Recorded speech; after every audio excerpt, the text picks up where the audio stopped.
కొడంగల్ రైతులకు నేను విజ్ఞప్తి చేస్తా ఉన్నా. ఎక్కడి నుంచో కాదు, ఈ ముఖ్యమంత్రి భాగోతం పట్టాల్సిన పని, భరతం పట్టాల్సిన పని, భాగోతాన్ని బయట పెట్టాల్సిన బాధ్యత కొడంగల్ నుంచే మొదలు పెడదాం. అవసరమైతే మా పార్టీ తరఫున మేమందరం కూడా కొడంగల్కి వస్తాం, తప్పకుండా ఆ రైతులకు అండగా నిలబడతామని చెప్పి కూడా తెలియజేస్తా ఉన్నాం. ఇవాళ మా నరేందర్ రెడ్డి గారిని అక్రమంగా కిడ్నాప్ చేశారు.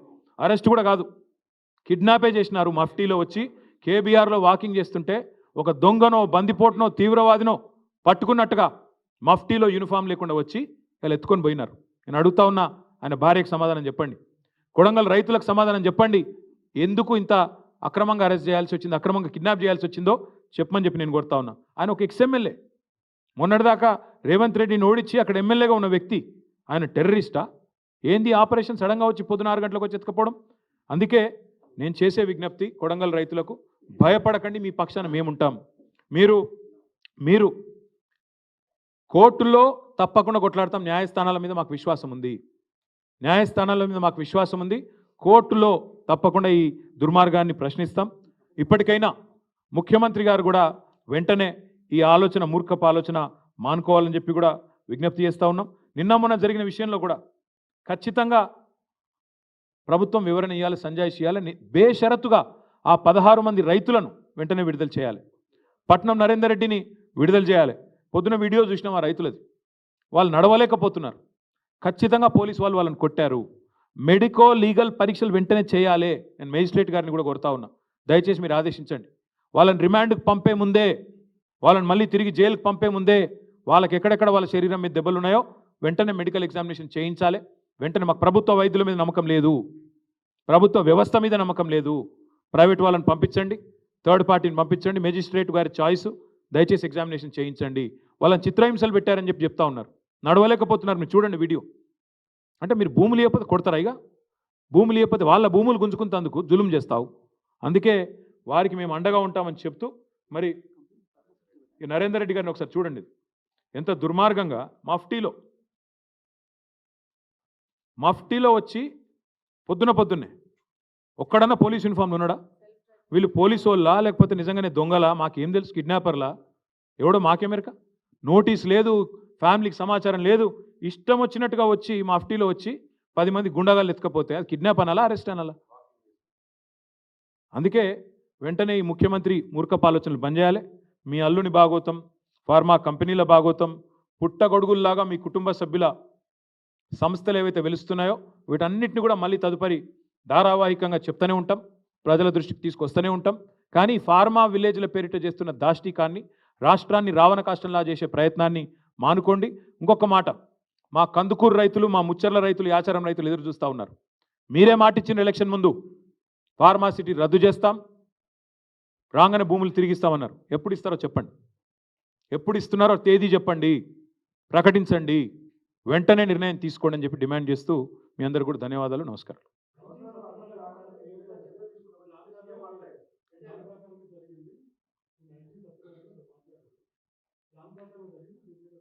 నిజంగా చెప్పాలంటే ఈ ప్రభుత్వము, ఈ తుగ్లక్ ముఖ్యమంత్రి యొక్క అనాలోచిత విధానాల వల్ల అధికారులు బలైతా ఉన్నారు. నేను ఐజీ గారిని కూడా కోరుతా ఉన్నా, ఐపీఎస్ ఐఏఎస్ అధికారులను కూడా కోరుతా ఉన్నా, మీరు దయచేసి ప్రభుత్వ కుట్రలో మీరు అనవసరంగా బలి కాకండి, బలి పశువులు కాకండి. ఎందుకంటున్నా అంటే ఇది ఈరోజు జరిగింది కాదండి, 8-9 నెలల నుంచి కొడంగల్ అట్టుడుకుతున్నది. ఆ ప్రాంత రైతులు నిరసనలు చేస్తూనే ఉన్నారు. కొత్తగా జరిగింది కాదు, నిన్నమొన్న జరిగింది కాదు. వీళ్ళ దుర్మార్గం, పిలిచి మాట్లాడలేని కుసంస్కారం. ప్రజాస్వామ్యంలో పిలిచి మాట్లాడారండి? మా ప్రభుత్వం ఉన్నప్పుడు కూడా భూసేకరణలో చాలా చోట్ల పంచాయతీలు వచ్చినాయి, పిలిచి మాట్లాడలేదు. మల్లన్న సాగర్లో, కొండపోచమ్మ సాగర్లో అక్కడ సమస్యలు వస్తే వెంటనే ముఖ్యమంత్రి గారు, ఆ జిల్లా మంత్రి గారు రైతుల దగ్గర పోయి పిలిచి మాట్లాడి ఒప్పించి మెప్పించి ఆ కలెక్టరు తనలాడి మొత్తానికి చేసినాం. కోర్టుకు పోతే కోర్టులో కూర్చొని కోర్టును సంజాయించి అక్కడ బెస్ట్ పరిహారం ఇచ్చి కడుపులో తలబెట్టి మీకు జరిగే లాభాన్ని వివరించి మొత్తానికి అల్టిమేట్గా ప్రాజెక్ట్ పూర్తి చేసినాం. అట్లుంటుంది. కానీ ప్రభుత్వం అంటే నువ్వు ఇస్తావా సస్తావా, తిరగబడరా? పిల్లిని కూడా రూమ్లో వేసి కొడితే మరల పడదా? 9 నెలల నుంచి ప్రభుత్వానికి టైం లేదండి. ముఖ్యమంత్రి గారు సొంత నియోజకవర్గంలో కలెక్టర్ గారికి టైం దొరకలేదు, తిరుపతి రెడ్డికి టైం లేదు, ముఖ్యమంత్రికి టైం లేదు. ఏం చేస్తున్నారు అందరూ? రియల్ ఎస్టేట్ దందాల్లో బిజీగా ఉన్నారా? అందుకే అంటున్నా నేను, కుట్ర జరిగింది అంటే నిజంగా చెప్పాలంటే ఒక అడుగు ముందుకేసి చెప్తా ఉన్నా. మేము కూడా చూసినాం వీడియో నిన్న. నేను ఇంకొకటి అడుగుతా బ్రదర్, ఐజీ ఎట్లా మాట్లాడుతున్నా నాకు అర్థం కాదు. దాడి జరిగిందని కలెక్టర్ చెప్తుండు, దాడి జరగలేదు అంటుండు. కలెక్టర్ దాడి జరగలేదు అంటాడు, దాడి అనద్దానిలే, దాడి జరగలేదు అన్నాడు. నాకేం కాలేదు, దాడి జరగలే అన్నాడు ఆయన. మరి ఈయన దాడి జరిగిందని ఎట్లా చెప్తాడు? ఒక జిల్లా కలెక్టర్ ఏమో దాడి జరగలేదు అంటాడు, దాడి ఏం కాలేదంటాడు.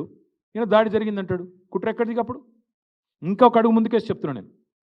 మేము కూడా చూస్తున్నాం అసలు ఇది నిఘా వ్యవస్థ వైఫల్యం. కలెక్టర్ను మరి ఆయన గన్మెన్లు ఎడవేయినరు, పోలీసు వాళ్ళు ఎడవేయినరు, ఏమైనా జరిగితే వెంటనే ముందు ఆపాల్సిన వాళ్ళు ఎక్కడ పోయినరు? నేను ఒక్కడు కనబడలేదు. అంటే ఉద్దేశపూర్వకంగా ఆడ అశాంతిని రగిల్చి దాని పేరు మీద భూములు గుంజుకోవాలన్న చక్కర, దాని పేరు మీద బలవంతం చేసి వీళ్ళు మర్యాద ఇంటలేరని చెప్పి బెదిరించి గుంజుకునే చక్కర చూస్తుంటే అట్లే కనబడుతుంది కుట్ర. మరి ఇది మాకు ఇప్పుడు ఇంకోటి సురేష్ మా నాయకుడు, ఎస్. నరేందర్ రెడ్డి మా నాయకుడు, ఎస్. మరి సురేష్ భూమి పోతుంది, కొట్లాడా సురేష్? అడగద్దా? నోరు మూసుకొని కూర్చోవాలన్నా? తప్ప అది కూడా? సురేష్ నన్ను వచ్చి కలిస్తే తప్ప?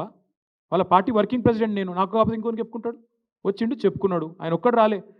50-60 మంది రైతులు వచ్చిండ్రు. ఇక పెడతాడు ఐజీ గారు మా మీద కేసు పెడితే పెట్టమని నేను ఎందుకు వద్దంట. సురేష్ నన్ను వచ్చి కలిసిడే తప్పైతే నా మీద కూడా కేసు పెట్టమని నేను ఎందుకు వద్దంట, పెట్టుకో. ఏమన్నా 40 నిమిషాలు చెప్పినా కాగా సీఎం వాడో పిచ్చోడు, 40 నిమిషాలు చెప్పిన ఇంకెన్నిసార్లు చెప్పాలి నాకు అర్థం కాదు. 40 నిమిషాలు వివరంగా చెప్పిన, ఏం చేస్తావో చేసుకో అని చెప్పి ఇంకేం చెప్పాలి, ఎన్నిసార్లు చెప్పాలి? ఏం ఫార్ములా అయ్యి మనకి తెలిసిన ఒకటే ఒక ఫార్ములా, రియల్ ఎస్టేట్ ఫార్ములా. అది తప్ప ఇంకేం ఫార్ములా తెలియదు. ఆ రియల్ ఎస్టేట్ ఫార్ములా, బ్యాగులు మోసే ఫార్ములా, ఈ ఫార్ములాలు తప్ప వేరే ఫార్ములాలు అర్థం కావు. అసలు ఫార్ములా అయ్యి అంటే తెలుసా ఆయనకి? ఏమన్నా ఏం తెలుసు? ఏం మాట్లాడతాడు? ఊకే ఒకటేనా? ఇక ఇంకోటి బ్రదర్, నేను ఇంకోటి యాద్ చేస్తున్నా మీకు. 11-12 నెలల్లో మీకు కూడా బోర్ కొట్టాలి. అరే ఓ రోజు కాళేశ్వరం స్కాము, ఓ రోజు ట్యాపింగ్ స్కాము, ఓ రోజు డ్రగ్స్ స్కాము, ఓ రోజు ఇంకో స్కామ్. ఇవేనా ఊకే కథలిగా? రైతులేంది, వాళ్ళ గోసేంది, భూములు గుంజుకునుడేంది, రైతు బంధు ఎగ్గొట్టుడేంది, తులం బంగారం ఏడవాయే, 6 గ్యారెంటీలు ఏడదొచ్చినాయి. దీని గురించి అడుగుడు లేదా మీడియా కూడా? మేము తేరగా దొరికినా మమ్మల్ని అడుగుతారు, వానెందుకు అడుగుతలేరు? మీరు ఎవరు బ్రదర్? ఓకే, మేము అగ్రెసివ్ పోతలేం నువ్వు అంటున్నావు, ఎక్కువ తక్కువ మాట్లాడుతున్నావు నాళ్ళు అంటారు. మరి మేమేం చేయాలి? కేసులు పెట్టవాటి మేము అగ్రెసివ్ బ్రదర్, మీరు పొమ్మంటే ఇంతకంటే ఎక్కువ అగ్రెసివ్ పోతాం. కానీ మీకు కొద్దిగా మా మీద నిరుత్సాహం ఉన్నట్టుంది, ఇంకా అగ్రెసివ్ పోతాం, తొందరపడదు. ఓకే ఓకే, డెఫినెట్గా మా పార్టీ తరఫున లగిచెర్ల పోతాము, తప్పకుండా రైతులకు అండగా నిలబడతాము. నిన్న మా నాయకులు మధుసూనాచారి గారు, శ్రీనివాస్ గౌడ్ గారు, మా పట్నం నరేందర్ రెడ్డి, అవినాష్ రెడ్డి గారు, వీళ్ళందరూ పోతే, మా ఎమ్మెల్సీలు నవీన్ కుమార్ రెడ్డి గారు అందరూ పోతే అరెస్ట్ చేశారు. తప్పకుండా పోతాం. ఆ లగిచెర్ల రైతులకు మేము అండగా ఫిజికల్గా నిలబడతాం, ప్రత్యక్షంగా ఉంటాం. వాళ్ళు న్యాయస్థానాల్లో కూడా వాళ్ళకి న్యాయం జరిగేదాకా కొట్లాడతాం. అది కూడా చెప్తున్నాను. ఇలా ఒకటి మాత్రం పక్క, పీడిత వర్గాల పక్షాన, ఎవరైతే అణగారిన వర్గాలు ఉన్నారో వాళ్ళ పక్షాన మేము నిలబడతాం. అక్కడ ఉన్నదంతా గిరిజన రైతులు, వాళ్ళ భూములు పోతున్నాయని మొత్తుకుంటుందంతా ఇవాళ లంబాడ రైతులు, వాళ్ళ కండగా మేము ఖచ్చితంగా నిలబడతాం. నేను చూసిన LHPS వాళ్ళు కూడా స్టేట్మెంట్ ఇచ్చారు, నేను స్వాగతిస్తున్నా. లంబాడ హక్కుల పోరాట సమితి నాయకులు కూడా స్టేట్మెంట్ ఇచ్చారు, నేను వెల్కమ్ చెప్తున్నా. వాళ్ళకు కూడా నేను తప్పకుండా వాళ్ళని కూడా కలుస్తా, వాళ్ళతో కూడా మాట్లాడతా, వాళ్ళ కండగా నిలబడతా, మా పార్టీ నిలబడతా. ఇంకొక మాట మీరు ఒకటి చూడండి దయచేసి, ఇది ఒకటి చాలా ఇంపార్టెంట్ పాయింట్ మా వెంకటేష్ గారు గుర్తు చేస్తున్నారు. ఒక రైతుని నేను ఇంటర్వ్యూ ఇచ్చిండు అక్కడ. ఇలా ఒక బీఆర్ఎస్ వాళ్ళే లేవు, కాంగ్రెస్ వాళ్ళ పొలాలు ఉన్నాయి, బీజేపీ వాళ్ళవి ఉన్నాయి, అందరి ఉన్నాయి, పొలాల కాడ పార్టీలు ఏందా అని చెప్పి ఒక పెద్ద మనిషి రైతు, మీరు చూడండి వీడియో. ఒక మెజారిటీ కూడా కాంగ్రెస్కి వచ్చిందట ఆ ఊళ్ళో. మరి ఎనీవే థ్యాంక్ యూ, మళ్ళీ ఒకసారి థ్యాంక్ యూ. ఈ ఫార్మా విషయంలో మాత్రం తప్పకుండా ఎస్. ఈమని భయ్ నేను వద్దన్నా, నేను మళ్ళీ ఇన్నిసార్లు చెప్పాలి అదే ముచ్చట.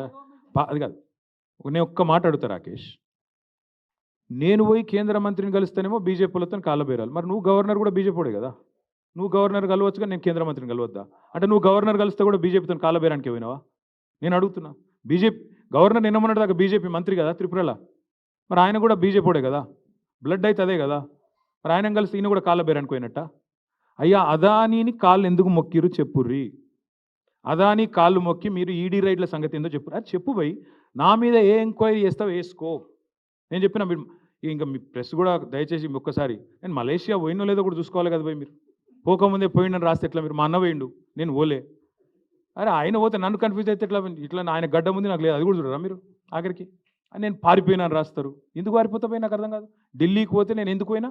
అమృత్లో రేవంత్ రెడ్డి బామ్మర్ది భాగవతం చెప్తేందుకు పోయినా, అది కూడా తప్పేనా? పక్కా బామ్మర్దుల భాగవతాలు, అల్లుళ్ళ భాగవతాలు, రేవంత్ రెడ్డి గారి అన్నదమ్ముల భాగవతాలు, కొండల్ రెడ్డి, తిరుపతి రెడ్డి, జగదీష్ రెడ్డి, అనుముల కుటుంబం యొక్క కుంభకోణాలు, గొలుగూరి కుటుంబం కుంభకోణాలు ఇవన్నీ బయట పెడతానే ఉంటాం. మీరు రాస్తూనే ఉండరు. దయచేసి మీరు మీరు మీరు రాసుడు బంద్ చేయకూరి. Thank you.